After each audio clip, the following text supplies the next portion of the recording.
Welcome back everyone. For today's video, we're talking about endgame patterns. How do we checkmate with two queens, two rooks, or just one rook versus king endgame? These are useful yet simple endgame patterns for everybody to understand. So let's start with this one. One of the most essential patterns in chess is going to be the staircase mate or the ladder mate. So we know that the queens protect each other. In this case, I'm already covering these two ranks. So I'm going to force the king on the 8th rank. That is where I'm going to deliver checkmate. And the staircase mate is because I already know where my queens are going to land and they will form this pattern. So I am advancing my queens in this way, and this might form a ladder mate, right? If we can visualize it that way. So here I can advance the queen to b4, and I will be forcing the king up the board. So it doesn't matter what the king does, even if it goes here or there, it's not really that important because it is all the same result with this pattern. We can follow exactly the same pattern, but now not the staircase mate, but it will be a sideways staircase mate. So which is saying is I can go to queen d5. It's actually a very good move. And now I can see the pattern here. So this is where my queens are going to land. But now I can also play queen e4 and it's all the same, right? Because the geometry of the board allows us to do that. It's an 8x8, so the queens don't really care if this is a file or a rank, and the king has to move.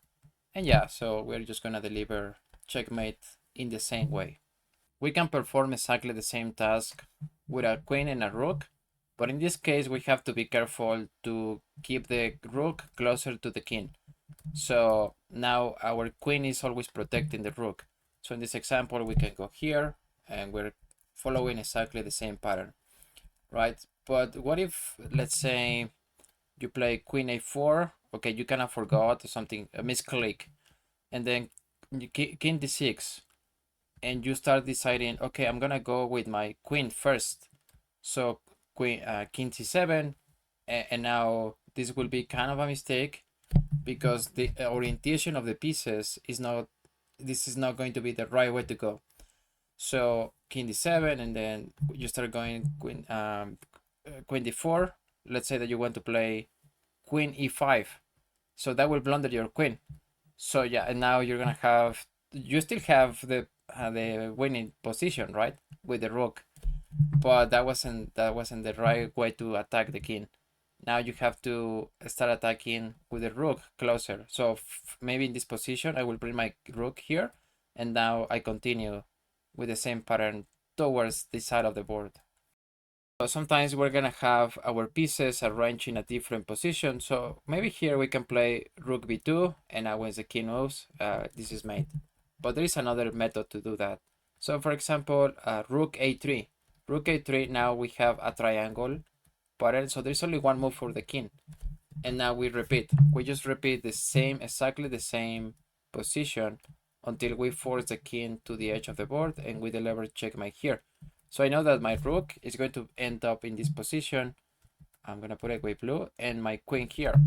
I can even pre-move that, so I can just go here. Okay, move again. So yeah, I am forcing the king to the edge of the board, to the A rank, and now this is the ladder mate because of the pattern that the king follow throughout the board, right?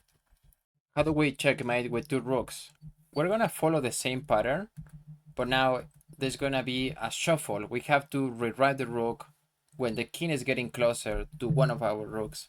So in this case, okay, we have this pattern. We're covering these two squares, but king is going to move c4. Now I cannot play rook b4. I just lose my rook. So instead, I will try to get as far away as possible. In this case, rook h2. And yeah, if the king tries to capture my rook, I just get to the other side of the board and I continue my staircase pattern. So here up we go, and yeah, we're happy. We're gonna checkmate on the other side of the board, and yeah, this is mate. Okay, so let's check out one easy way to visualize a queen and king endgame.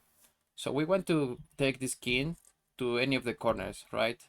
So any corner will be good. From this position, we can cut off the king. For example, play queen c7 and then get this king into any of these corners. It doesn't matter. This is actually mate in 7 from this position. However, we have a better way to do it, or an easier way to visualize. So every time you have a queen and king endgame, you want to get into a knight's move away.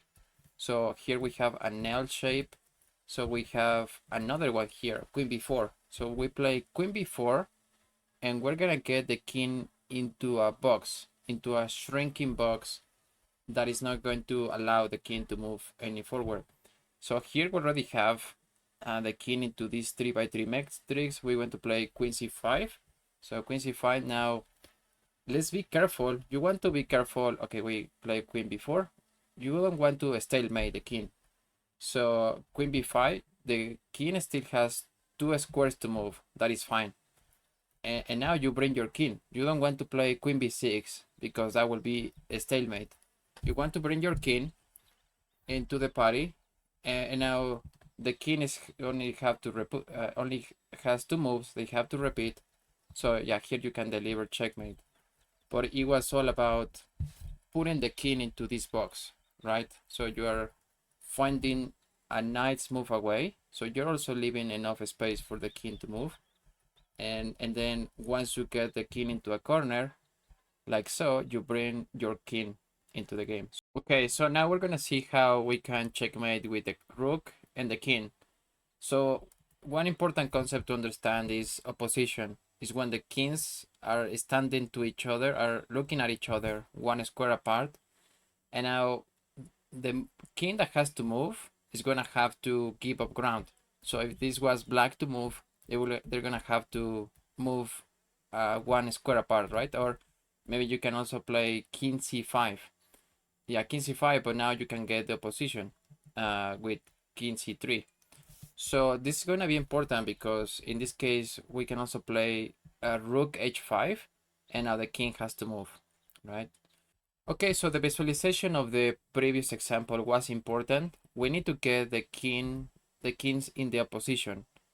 And here we can even waste a move, such as rook g6. Rook g6 is gonna force the king towards king c7. So now we're gonna chase the king until it runs out of moves. So now they have to play the opposition, and now we can go up the board with rook g7, forcing the king to the back rank, right? So we can repeat this technique, and here we're also wasting a move. We can chase the king and finally deliver checkmate when the 2 kings look at each other. So here we can just play rook a8, and that's checkmate. Okay, what happens if we cannot get the king into the 8 rank? That was the point of the last exercise. Maybe the closest rank will be this one, but we can also force it to one side of the board. In this case, this is the closest file we can do that. So okay, we can play rook f2 and put this king into this box, right? We can put it into this box. The king cannot escape here, so the king has to play king c3, for example. And then we want to narrow down the box, make it smaller, and cutting off the king as we can do it. So we want to tighten this box as much as possible, and then bring our king into the same pattern we did before. Now we're wasting a move with the rook, and we're gonna chase the king until we get the opposition. So now we get the opposition, and we can deliver checkmate on a1.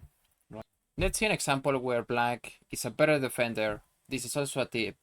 If you look to survive longer in this game, then you want to stay central with your king, understanding that going to the side of the board is going to lose faster.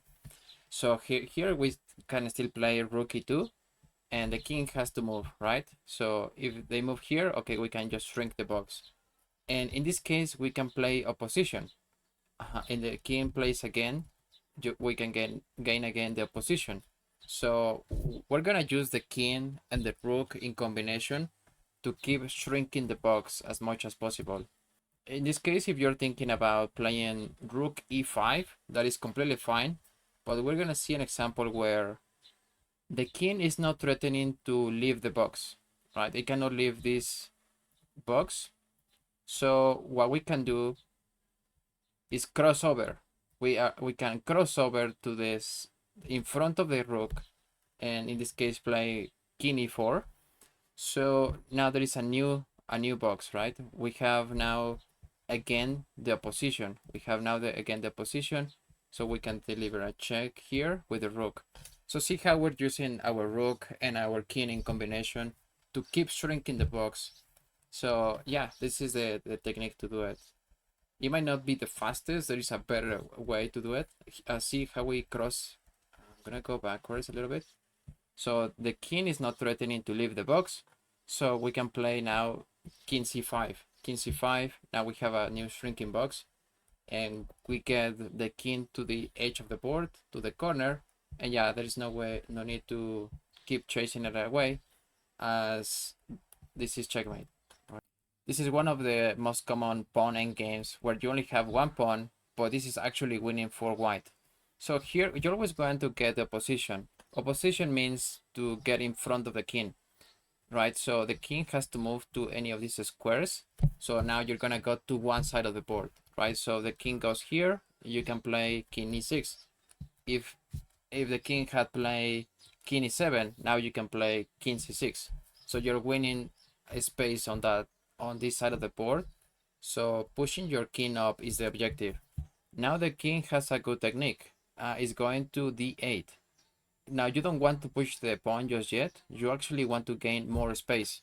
So here you can play king d6, gaining the position again. So it's gonna force the king to any of these squares, and you go here again, now controlling this square, and now you can push the pawn. You're controlling these three squares, so there is nothing black can do to stop that. You can even remove these three moves, and you get the queen. Okay. Time and space, just like a physics class. So in this case, it's black to move, and this is not a winning position for white, even though they are up a pawn. Space because we have this pawn that is far too advanced. If the king was here and the pawn over there, then it will be a winning position for white. But in this case, there is no way you can push the pawn. And, well, you can push it, but it's not going to be a winning position anyway. Here this is black to play, and we're going to step backwards, right? We don't want to step to the side. We're going to step back to d7. Always want to look at the king. So let's say the king tries to infiltrate, plays the position. We want to look at the king as a mirror. When we are one square apart, we want to look at the king as a mirror, and now we can play king e7. Okay, the king reroutes, tries to infiltrate the other way. One square apart, we play king c7. So, okay, now the white decides to push the pawn to d6. Okay, we just go back, and now in this case there is three possibilities, right? These three possibilities. We want to go back. We don't want to go to the side of the board. So again, the king is gonna try to infiltrate, but there is no way to do that. The same technique we use here, one square apart. We want to look at the king as a mirror, and yeah, there is nothing white can do to infiltrate the position. So yeah, and every time we see the king moving away, or yeah, moving to this side of the board, we can try to go up. Yeah, right. So that's the technique we use. And yeah, this is a stalemate. Black doesn't have any moves, and this is not a checkmate. Thanks for watching, everyone. Join my Patreon for only $5, and I will be working on more endgame patterns for intermediate players. So I will see you in the next one. Take care.